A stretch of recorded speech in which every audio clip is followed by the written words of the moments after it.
Hello and welcome to my channel. Today we are going over my embroidery shop setup. But before we get started, I have a question for you.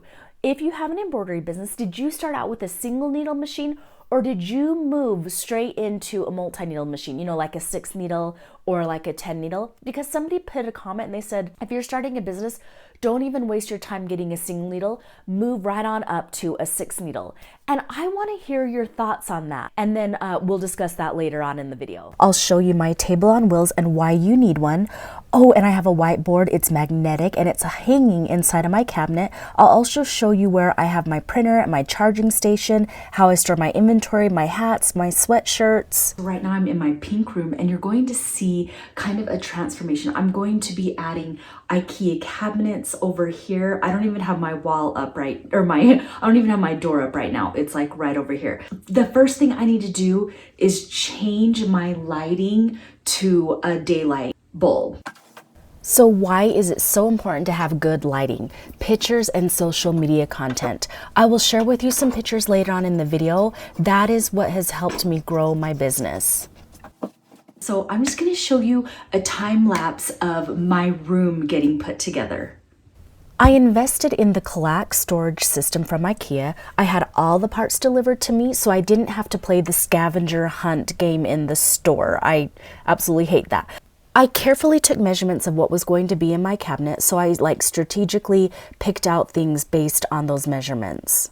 But you need 2 people to put it together, so I just worked on what I could, but then I realized I had to gather some professionals to help me slide the backing into place. So I found these guys to come in, but their prices were kind of high, so I could only afford to use them for a couple of minutes. Also, what do you think about my paint color? It's a Sherwin-Williams. I'll put the paint color right here. I didn't want something that was like too bright. So I feel like it looks good depending on what the lighting looks like. Oh, and here's my dog Simon. He also tried to help me out a little bit. Here he is, judging me, telling me that I'm doing it wrong. My husband was unable to help me because we had like a huge remodel going on upstairs. So I just decided, to stop messing around, and I invited my mother-in-law over and she helped me put the cabinet together. So I'm going to show you it all together, but right now I just need to stock my threads real quick and then I'll show you the cabinet being finished. This is my pegboard that I bought from Lowe's and I painted it, and this was in my sewing room, and so I just thought it would be perfect to use for all of my embroidery thread.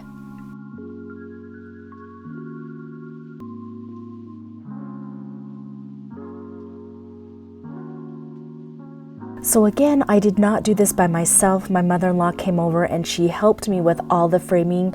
I'm just sad that I didn't get a picture of it. Okay, so I got my Ikea cabinet all put together now.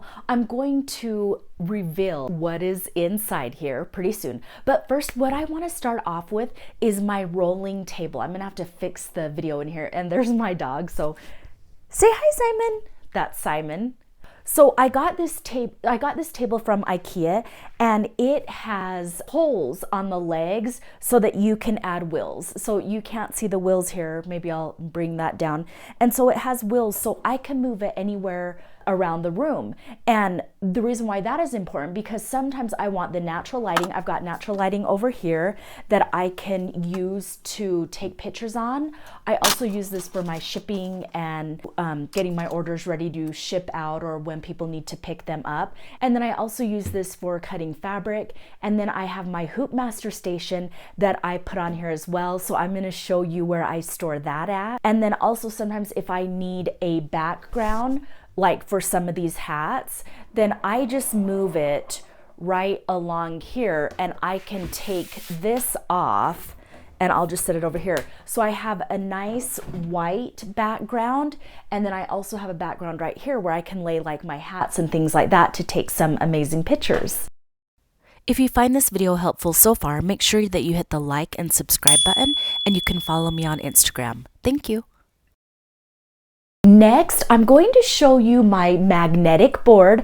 I stick it right in here, and I'm going to show you the purpose of it. Okay, so it's a magnetic board, so I can stick things on it as well as write with my dry erase board. And I also hang all of my orders on it. I will explain to you in a minute why this looks kind of cluttery. I wanted something that would just hide the clutter. So when you have an embroidery business or any small business, you're going to have a lot of stuff that you might not even think of. So I have a lot of my embroidery supplies in here. Let's see, let me just talk about one thing first. Okay, so I do want to show you, let me take these orders off because I have all these orders hanging up here, and I'll just put them like that. So this is the dry erase board. It's sticker. You probably can't really tell because it's white, but it's a sticker, it's magnetic, and it's also a dry erase board. So these are the little magnets that came with it. So I get orders through Etsy as well as my website, and when they come in, I print them and I stick them right up here so I know exactly what I need to work on in order. What's funny about that is, like, even the other day my husband's like, yeah, me and a couple of guys from work, we're gonna put we would like you to make us some embroidered shirts for our team. And I'm like kind of looking at him, and he's like, don't worry, we'll go through the website. Because even my husband goes through the website to put in an order. And that's also why I hardly ever make anything for myself. This sweatshirt right here is plain because I really don't have a lot of time to embroider things for myself. But if I do, I need to also place my own order through my website, get it printed, and stick it up here so that I know what to do. One other thing that I love about this magnetic board, I'm actually really proud of myself for thinking of this idea, and then I'll tell you where I got it.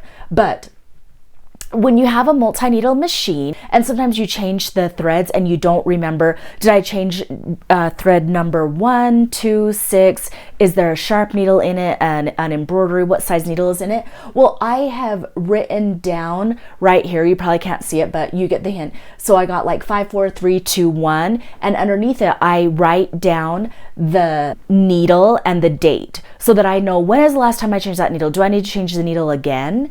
And then I also just put other different quick tips under here. So like I even have like YouTube tips or YouTube notes. Like if I need to remember to say something in a video, I will write that down right here. And then it also came with this little holder to hold dry erase markers. And then I also have like little scissors in there too. I got this off of Amazon, and I'll put a link to it in my descriptions tab. You guys, I think it was maybe like $12, and it just comes in a little roll. It looks like vinyl. You just unroll it and then tape it to there. Now I'm going to open it up a little bit more, but you're gonna see, to you, it's probably gonna look like clutter. I'm not the most organized person. I love to create, not really organize, but this has helped me a lot. So I open this up and we're going to talk about like my electronics. So I have my MacBook that I set up right here. I'm going to talk about this stuff here in a minute. I attached a little adapter here, and this is a plug. So I ran the plug down, I drilled a hole in the back of the wall so I could reach that plug. And so it's like an extension cord. So I don't need to like bend down to plug anything in or unplug anything. I just do it right here. It also has USB cords so that I can charge my phone. And then I also have my MacBook right here. And then you guys, I have my printer right here. So after I print my orders, then I hang them right here. So, I love how I can pull this in and out. I could even put my MacBook down here and sit at it and work and do like my desk stuff, but I don't mind just standing here and doing my work because a lot of times I am sitting too much anyways. So I do have a hoop master station where, that goes with the magnetic hoop. So I'm going to show you where I put that. And it's so convenient. I actually have it in here. It pulls out. I was thinking about maybe I could even hoop my sweatshirts here, but whereas I have my table that moves around to hoop my stuff look at this. It's very lightweight. It doesn't come apart and it just sits right here. So it just sits right here on this table like this, and I can hoop it and move this around again. And then when I'm done using it, I just go ahead and put it right back in here like this. I can then close the door and be done with it. This is also where I keep all my sweatshirts. What I like about this is it's deep enough to keep all my sweatshirts back here. And see, and I can keep them right here and they're safe and they're not gonna get damaged, but I can still utilize these shelves for doing all of my editing and like my paperwork. And then I also keep all my basting sprays. And then I also have more sweatshirts in here. So these are my medium size, and I have these little tags on them that show me that they're size medium. And then let's see, down here is my 3X. And then over here I have hats, and then I have more sweatshirts down here. And then I also have hats up here. And so I like how I just took and labeled them. Sorry. And that one says neutral foam. And so these ones are the foam hats. I use the auto hats. I buy them, the auto hats, off of Hap Bargain. And then here's, like this one says leopard. So I've got my cute leopard print hats. And then I have this bin right here that says toddler. And this one has like my toddler sweatshirts in them. And then my youth sizes over here that has the apparel items in them as well. And then for shipping, well, let's see. I also have, these are just some miscellaneous hats right here. I got these bins from Home Goods. And then I got these ones up here just off of Amazon. And so I can put the link in the descriptions tab for that one as well. And then I also keep my shipping supplies. Okay, well actually right now I have some sewing projects in here because I'm working on another sewing video. I love patchwork quilting. Just off topic, let me show you how cute this panel is. I've got something fun going on with that. And then this is where I keep all of my shipping stuff. So I have my poly mailers. I don't really want to take them out. And then my cellophane bags. This is what I wrap the sweatshirts in, and then I put them in the mailer. And then my tissue paper, because I put these tissue papers in with my hats when I sell those hats. And then I have some stickers and some printables that I stick into the orders. Those are really cute as well. Let me show you where I keep my hoops and my stabilizers.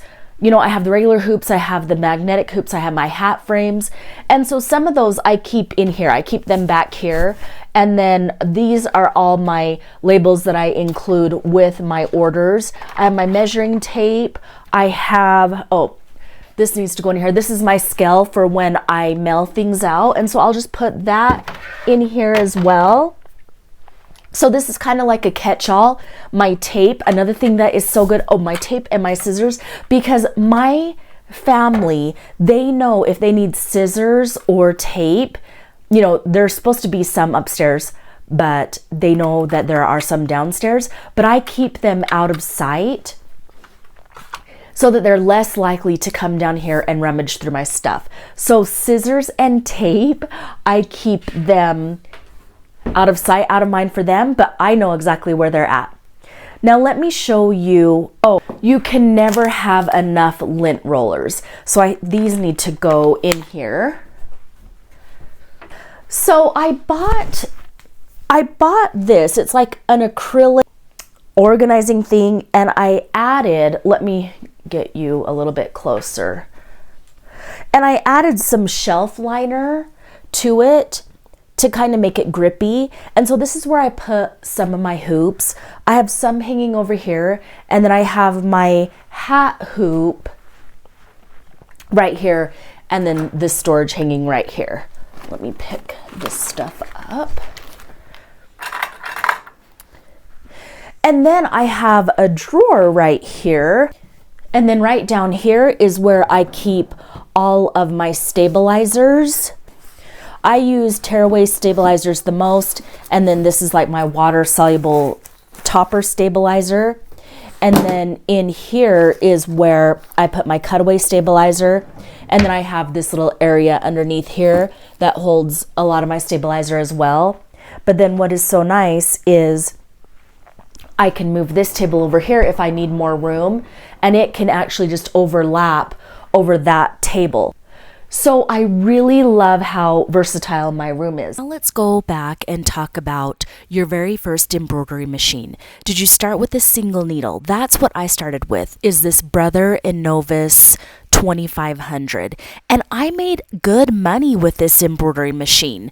So tell me, did you skip and go straight to a multi-needle, you know, like a 6 needle or a 10? And what are your thoughts? But let me share my thoughts. I really feel like maybe you should start with a single needle machine. I got mine used. You can get a used one for about, you know, anywhere from like $800 to like $2,000. And then you can really decide if you like to embroider for a business. Also, do you like figuring out the different threads and the stabilizers? It can be very frustrating. And so for me, I'm always the type that kind of takes baby steps first. But I would love to hear your thoughts. And also, if you have a great machine that you would recommend for beginners. Okay, I have to get working on these nail hats, but I do want to thank you for watching, and I hope that you found this video helpful. Leave me a comment and let me know what you would like to learn about next. Thank you so much for watching. Bye, guys.